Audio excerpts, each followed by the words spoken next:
Arrête-toi une seconde, juste ici, maintenant. Pense à la dernière fois que tu t'es retrouvé dans un groupe, une soirée, une réunion, un dîner entre amis. Tandis que les conversations fusaient autour de toi, tu sentais une sorte de décalage. Tu n'étais pas mal à l'aise, pas forcément timide, c'était autre chose. Comme si tu regardais une pièce de théâtre dont tu étais le seul spectateur conscient. Tu voyais les dynamiques, les micro-expressions, les alliances qui se formaient et se brisaient. Tu entendais ce qui n'était pas dit. Et pendant que ton esprit analysait tout ça, une petite voix te chuchotait « Pourquoi tu ne participes pas ? Dis quelque chose, sois normal. » Tu te sens comme un observateur silencieux, séparé des autres par une fine paroi de verre. Si ça te parle, sache que cette sensation n'est pas un bug, c'est une fonctionnalité. Ton cerveau fonctionne simplement sur un mode différent dans les contextes sociaux. Ce n'est pas un signe de déficit social, mais au contraire, une manifestation d'une intelligence sociale et émotionnelle supérieure. Ton esprit n'est pas passif. Il est hyperactif. Il scanne, traite et analyse en permanence une quantité massive de données que la plupart des gens ignorent. C'est le travail de ton cortex préfrontal,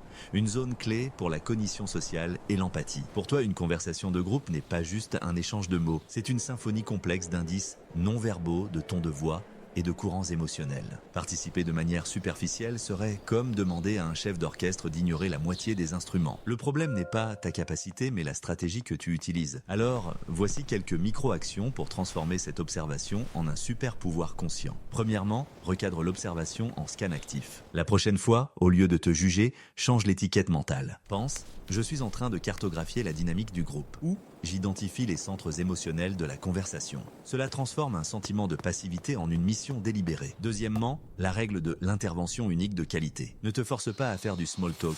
Ton but n'est pas la quantité, mais la qualité. Fixe-toi l'objectif de faire une seule intervention significative. Ça peut être une question ouverte qui approfondit la conversation. Qu'est-ce qui t'a le plus surpris dans cette expérience ? Ou une observation qui relie deux idées ou deux personnes. Une seule intervention de ce type a plus de poids que 10 minutes de bavardage. Troisièmement, le journal de terrain mental. Transforme ton observation en une pratique de pleine conscience, sans jugement. Note mentalement. Intéressant, quand Sophie parle, Marc hoche la tête mais regarde ailleurs. La blague de Thomas a détendu l'atmosphère, mais personne n'a commenté le fond de sa remarque. Cet exercice te maintient engagé intellectuellement, sans la pression de devoir parler. Maintenant, voici l'idée la plus importante que tu dois intégrer. Ton silence n'est pas un vide, c'est un espace. Dans un monde saturé de bruit, où tout le monde se bat pour parler, ton calme est un cadeau. Ta présence attentive est incroyablement rare et puissante. Tu crées un espace où les autres peuvent se sentir vraiment vus et écoutés. Les gens ne se souviennent pas toujours de ce que vous avez dit, mais ils se souviennent de comment ils se sont sentis en votre présence. Ta présence observatrice peut faire en sorte que les autres